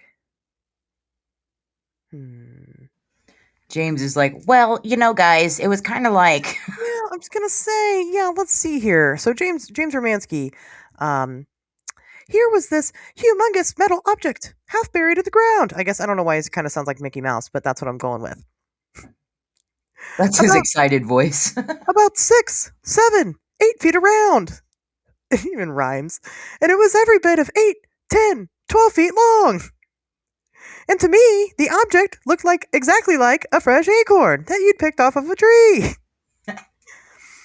There was no wings, there was no motors, there was no propellers, there was no identification whatsoever that would identify it as an aircraft that I would know. There was a bumper on the bottom part of it. On that bumper, there was what I call, it looked like the ancient Egyptian hieroglyphs. It was markings like stars and shapes and figures and circles and lines. And what it was, I don't know. To this day, I've never seen anything like it. So we're all standing around this thing, wondering what in the heck it could be. And finally, here come 2 men down to the woods. And they took one look at the object and immediately told us to leave. We're in charge. We're taking command. Get out of here. So we left there, and by the time we got back down here to the fire hall, this place was wall-to-wall military. I don't know what's possessing me to do voices this time. And then you have to, end it with the hot dog song. Hot dog. Hot dog, hot dog, hot diggity dog. Yeah, I know. But you said 6, 7, 6, 7. Oh, gosh. My best friend's child broke their arm to the hot dog dance. Oh, no. He partied a little too hard. Wow, I remember my boys partying to that. Yeah, no broken bones ever, but they partied to it. Yeah, that was the shit back in the day, let me tell you. I found a toy one time, that played the song, and it was sold out everywhere. And I had to special order it online, and I remember being so excited. She's gonna love this. And of course she did. Aw. That was the shit. I gotta steal some of Brandon's candy he has next to the bed. So the military, at that point, they show up and they tell them all to leave. So James is just basically reiterating the same thing, except just a lot more detail, right? And he actually uses feet because he's American. So it's about up to 8 feet around, right? This is what he said, just to recap, because the voice is probably distracting. Voice made the whole thing great. Oh man, thank you. It was 8 feet. Every episode now. Just always do the voice. Like I said, I don't know what's possessing me to do them. I just hate it. It was about 8 feet around. It was about 12 feet long, and very tall, I guess, and it looked like an acorn with hieroglyphs. An acorn that you'd pick off of a tree, in case you didn't know what an acorn is. See, this guy seems like somebody that doesn't know meters either. He comes back later, so okay. We'll have more to hear from him. So, these 2 guys show up and they say, "Hey, get on out of here. go on now, get. And they do. They skedaddle.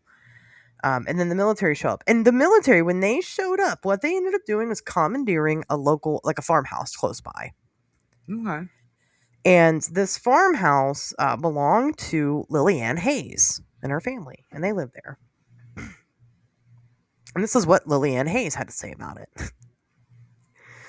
Are you ready for Lillian Hayes? I'm ready. Let's do this one. Well, the military was coming in and out of my house all evening. Lillian smoked 3 packs a day. Yeah, of course. And they were making a lot of phone calls, and they were standing around in groups talking. I have no idea who they telephoned. No calls turned up on my bill. She's like almost the guy from Sling Blade. Oh my god. French fried potatoes. Yeah, that's Lillian, cut back a little bit, babe. poor thing. She's probably dead now, so there's that. But her and her family basically reported the same thing. Like there's military coming into the house, they're calling all these people, they have no clue who they called, and the phone numbers didn't show up on the phone bill. Okay. Which is weird. So what's that about? There weren't cell phones. It was 1965. But they didn't seem to kick her out, which I thought was interesting, which leads me to believe that maybe Lily knows more. Lillian, I'm sorry, I keep calling her Lillian, but Lillian. I think she knows more than what she's telling us. Oh, for sure. She knows all those government secrets now. Yeah. I'm running out of voices. I got another one here, Bill Weaver. So, meanwhile, all this is going on. Bill Weaver, 19-year-old resident in the area, reports what he saw. What does Bill Weaver sound like? Bill Weaver says, I guess he'll just be generic Appalachian folk. Okay. Well, I looked down in there myself, and I seen there was something down in there that had bright lights on it. But I couldn't see the object itself. Sometime later, I seen a van-type truck pull up there. There were some men dressed in moon suits, we called them that at the time, and they had a light-colored box roughly 5 feet square. They carried it down into the ravine. The 5-foot box is interesting. Yeah. Because the descriptions that we're getting so far about this craft, I don't think it's going to fit in that box. No. So, I mean... But was it like the spaceship's black box, maybe? Maybe. Some people speculate bodies. Okay. Right? That's why it's like Roswell, right? Pulling out bodies. They just hit it a little bit better. They had the technology to kind of hit it a little bit better, right? 40 years later. So that is a good possibility. But he mentions this truck pulling up, and the truck kind of becomes its own thing. So then back at the fire station, James Romansky and company are all there, and James would report. I don't remember James's voice now. Oh God, he was very excited. I remember. Yeah, that. James was Mickey Mouse. Mickey Mouse. That's right. So James said, "We looked up, and here comes this Jeep down over the hill with its red light on, and right behind the Jeep was a large flatbed truck, and on the back of the flatbed." On the back of the flatbed truck was this covered object, and on down the road they went, and where they went, I have no idea. Hot dog, hot diggity dog.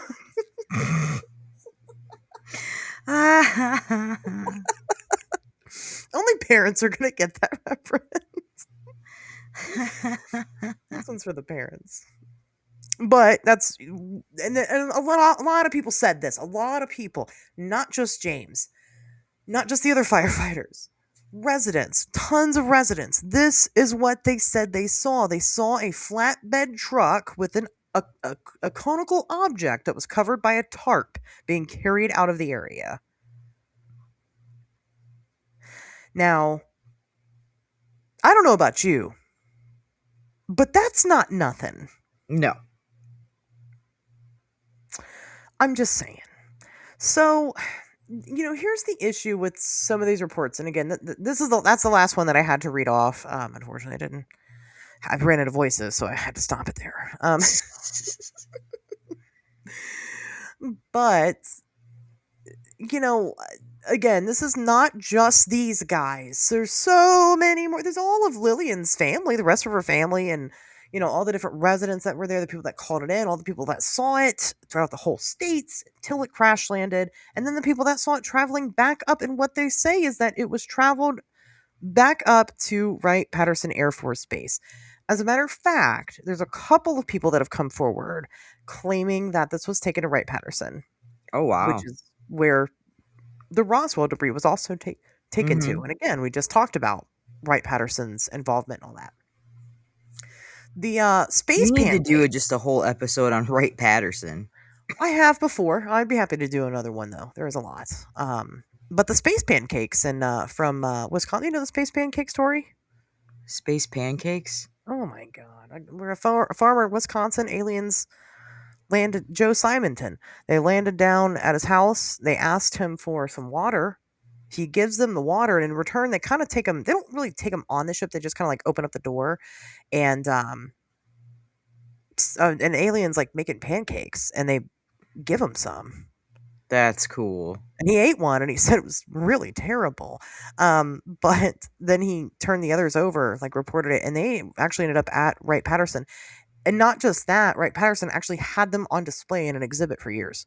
Wow. They're allegedly still there, but just not on display. So, at the museum. Anyway, there's a lot about Wright-Pat we could talk about. But the reports that are saying that it was taken to Wright-Pat, they're sketchy, but there's kind of a reason for it. They're all anonymous. Mm-hmm. I have some people from Wright-Pat, and the people that I talked to two of them about this subject, had never even heard of Kecksburg. Oh, wow. Had never heard of an acorn-shaped craft.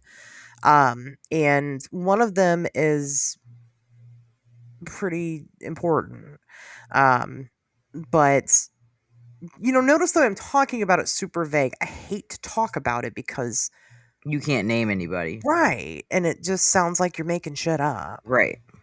Because that's how I feel when I see these reports. Mm-hmm. Obviously there's no names attached to it. They're just making shit up. But also, I know how it is. Right. I know people that work there from the janitorial staff all the way up to super important people and the NASIC Center and, all these different ranges of people. Now, some of them don't know shit, don't know anything. They just kind of like to talk about aliens. Mm-hmm. They just kind of personally believe in it, but there's nothing that they can verify. Some of them are happy to share information with protection of anonymity, because I think they just can't stand to keep it in. Right. As much as they do. And some just know little shitty bullshit things. The janitors know that there is an underground basement. The elevator literally goes underground. They're not allowed to go underground, but there is, even though the government denies that there's any tunnels underneath Wright-Pat. There's nothing under there, they say, but there is. They've sent me videos of the vents where you can see that clearly there's a basement. Oh, wow. That doesn't exist. Yeah. And, but I don't want to cost anybody their jobs, their livelihoods, their families, that stuff. It kind of freaks me out a lot. Mm-hmm. So I don't know, was it taken off to Wright-Pat? It was taken somewhere. And I think that part is obvious. Whatever the fuck it was. Was it a UFO? Well, yeah. It's unidentified, right? Came from the sky. Clearly a UFO. Right. Was it piloted by aliens? I don't know. Cassie, what do you think about this? I've been talking for a long time. I know, because this is your thing. You are UFO. Yeah, I know. Which is crazy because I grew up and I was super into cryptids, and here I am. I knew there was a UFO case, and I knew you're going to talk about the whole thing, so I just figured I was just going to piggyback off of what you say. Because, now it's your turn. Well, hop on. This is any other thing that we're never gonna have a fucking answer to. No. Even though there's witnesses and we have all these stories, and the craft is super cool and you want to believe it. The government's never going to come out with anything to tell you that there was this happened there. It's just a bunch of vague bullshit that keep you going. And yeah, like out of all of them, I would say Kecksburg probably happened. Yeah, I agree. I'd mentioned earlier about the dates, about that report coming out in 1980, as opposed to right then in 65, right? Well, first of all, there's not an overabundance of people to report this kind of stuff to. Right. Second of all, people sometimes don't really know that something strange is happening until after the fact. Yeah. And they really sit down and think about it. And you're like, remember that time? But Unsolved Mysteries did do an episode on it. It kind of got big in the media, and then more people came forward. And again, though, when Tobias did Unsolved Mysteries, there's like 500 Mothman reports that came out of it. Oh, wow. Brand new. Maybe it's not 500. Maybe it's like 200. I don't know. I have the whole file. Still, that's a lot. But still, right. It encourages people to come out of the woodwork. One of the main reasons that I pushed out the Entered Cold book was in an attempt to get more contactees. Mm-hmm. That was it. The Entered Cold book is not the end of the investigation. It's not quite the beginning, but certainly a big start to something.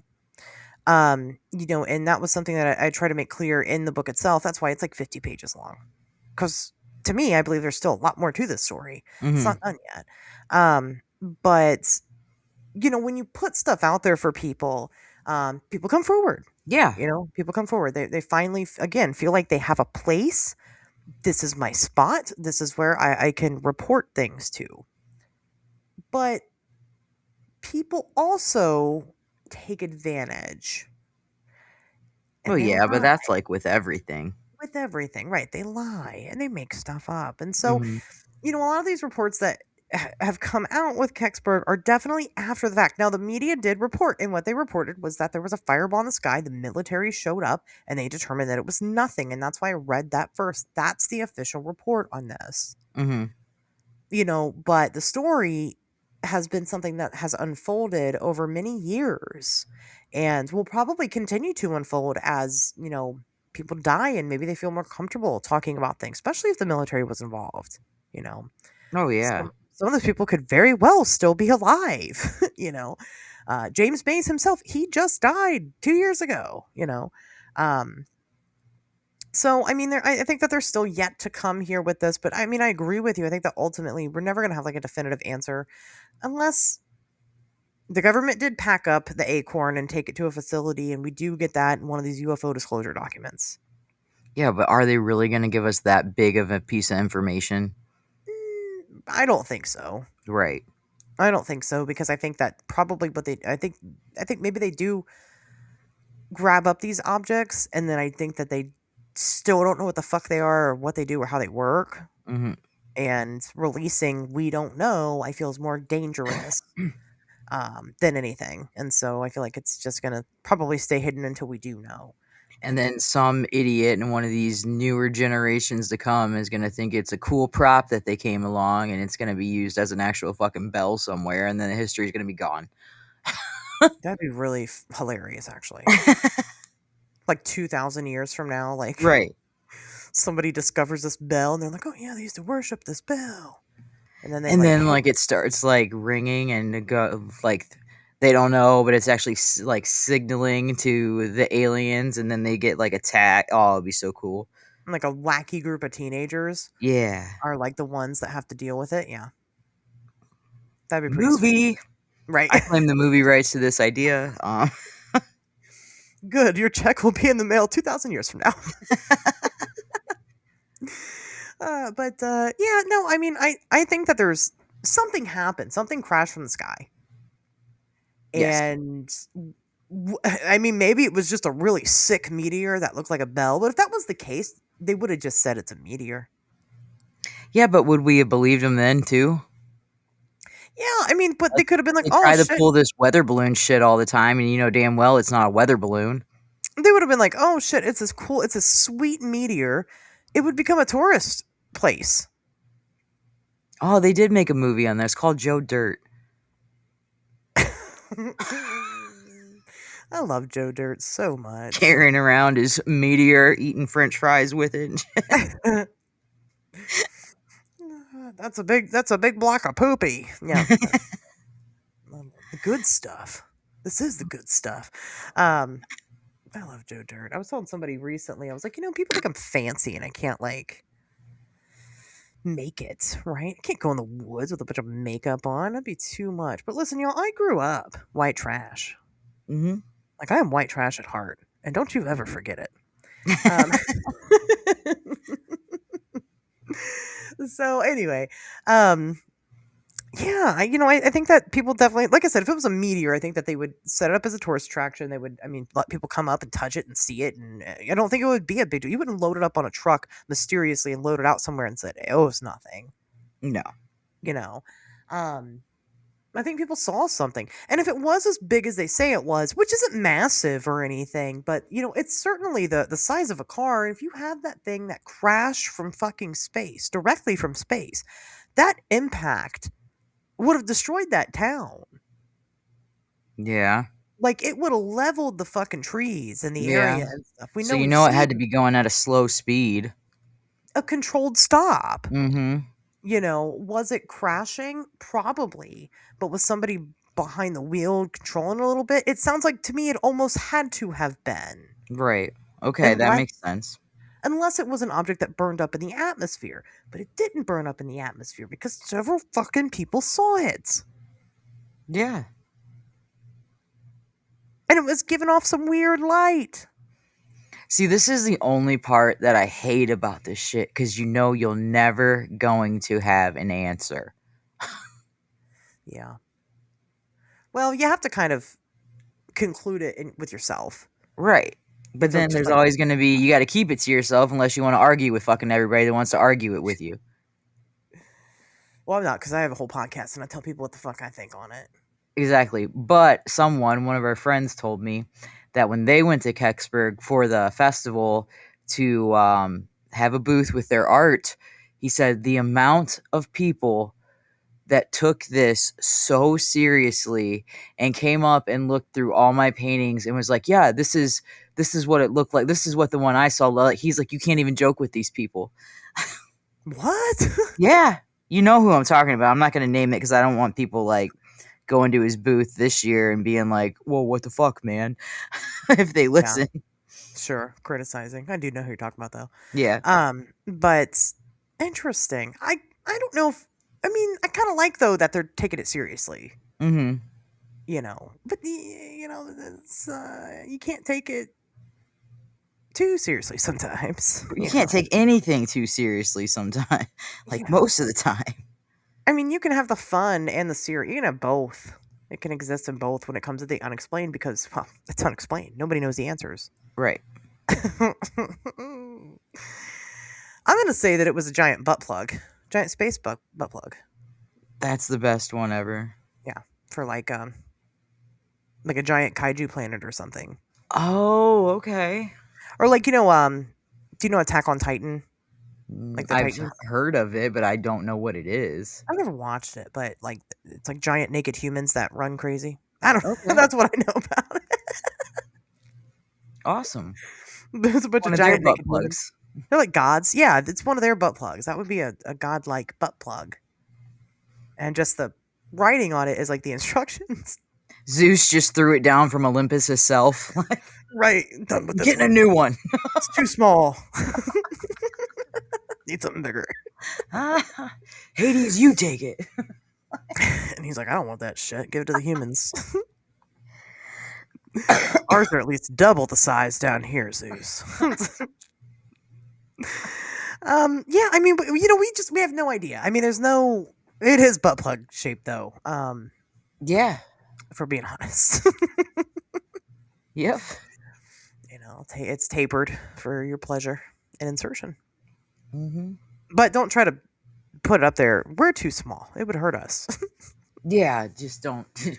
I don't know how many meters is metery enough for us, but I think that's too many of the meters. Too many meters. That would be really busting your ass with the yardstick. But maybe that's what we should do along with the Hungry Man shirts. We should make Meters. Kecksburg butt plugs. Ooh. Yeah. We could partner with we've been talking about Bad Dragon. That's the idea. We should sell them. Okay. Let's move beyond monsters and let's go to mechanics and let's make craft shaped pleasure devices. That have the blue lights, like the electric welder. Oh yeah. And we'll name them after the people. This one's Maze. This one's Billy. The roughest one is Lillian. Lillian, yeah, she's the beast. I'm just saying, you gotta make money somewhere on these shows, guys. Right. They'd probably buy them. You sick fucks would definitely buy them. I know you would. Mm-hmm. But yeah, so I don't know. I don't really have much more to say about Kecksburg. I do have some things to say that I forgot in the beginning because the intro is already an hour long, guys. Sorry about that. We're not sorry.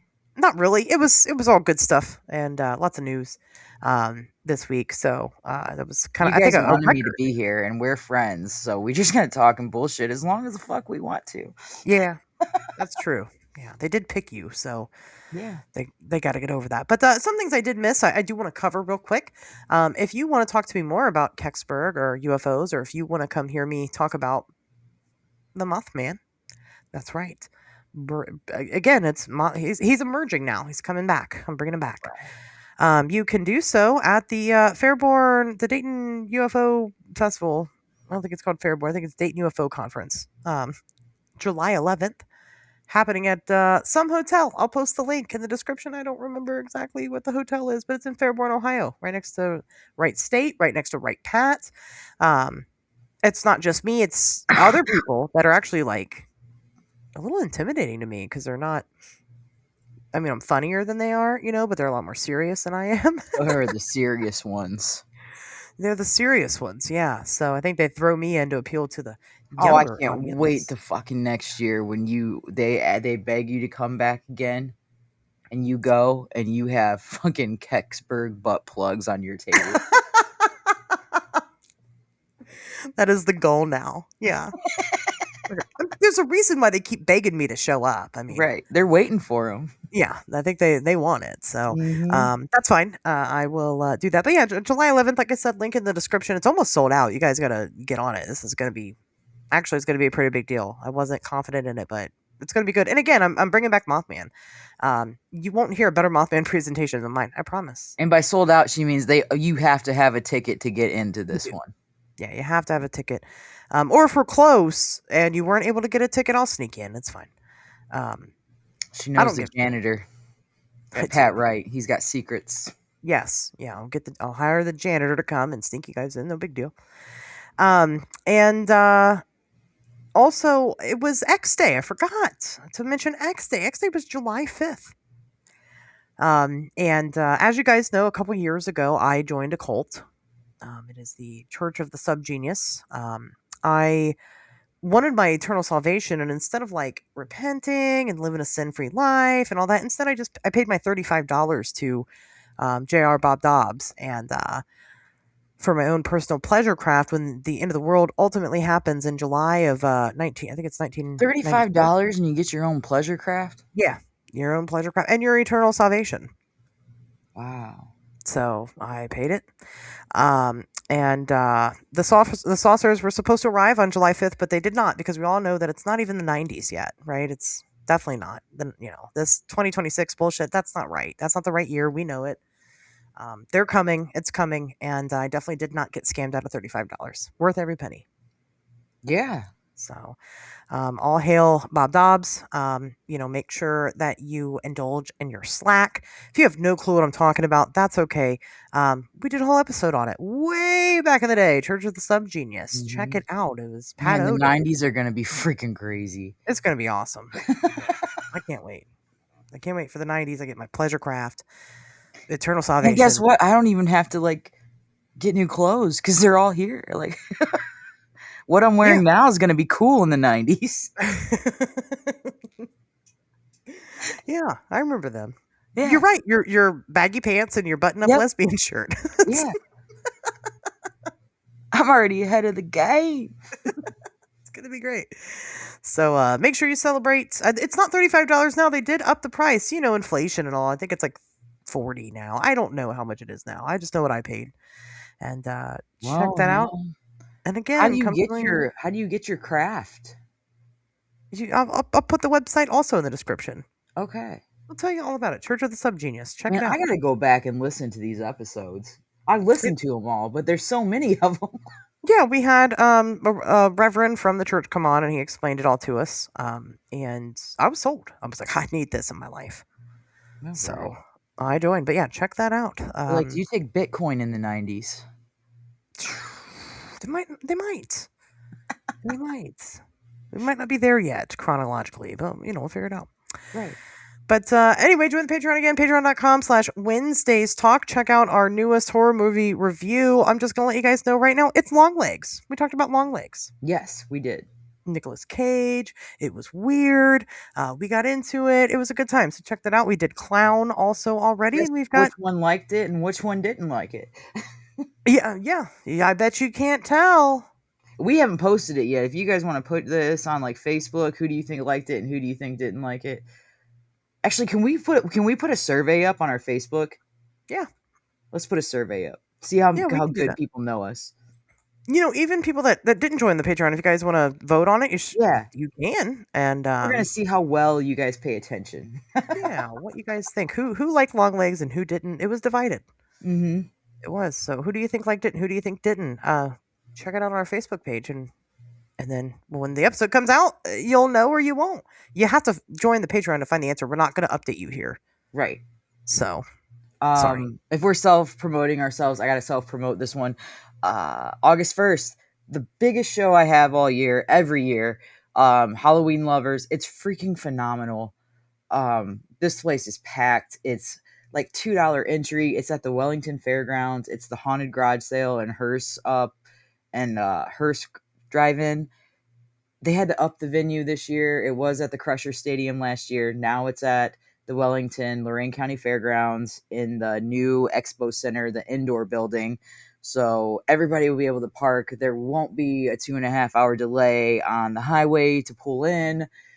And yeah, just look at my Facebook, my Instagram, see the flyer. You'll figure it out. But it's going to be sweet. And that's all in the description. You can follow us wherever we're everywhere on social media. We got all the social. Mine's all under my name, Cassie Marozsan. It's your job to spell it. It took me 5 years to learn how to spell it. Now it's your turn. I was curious about that. I understand. Yeah, definitely come check out all the things. Hang out with us on Patreon for the coming up monthly meetup. Guys, we'll do more. I'm gonna do more on Kecksburg. I promise you. I'm gonna get her to actually get to Kecksburg. Yeah, I gotta go there and I gotta talk to these people and I gotta really figure it out. I mean, I like I said, I slept on it for a long time. I don't know why I did that. It's very irresponsible, especially for being here and my neck of the woods, right, Pat? I've got more people locally I can ask about this acorn. Yeah, is it there? So I'll figure it out and I'll report to you guys. Maybe we'll do a part 2 eventually if something new comes out or if I feel like I learn more. Because there were stories of like Men in Black and all that. But again, these were all like anonymous reports, just kind of part of the lore, not really tied to anybody. Maybe I'll find something interesting. Hey, if you heard a story if you're from Pennsylvania and you heard a story from one of your family members about an acorn bell-shaped object, please tell us and submit your stories to submit@gmail.com. SubmitWeird@gmail.com. Sorry, I thought I had that in there. Close enough. SubmitWeird@gmail.com. Let us know. We're going to be recording that episode soon. I think probably August. Really? Okay. I think so. We've got plenty. So we'll be doing it to it. All right, then. Well, I'm going to go ahead and end it there. We'll see you guys back here next Wednesday. Bye.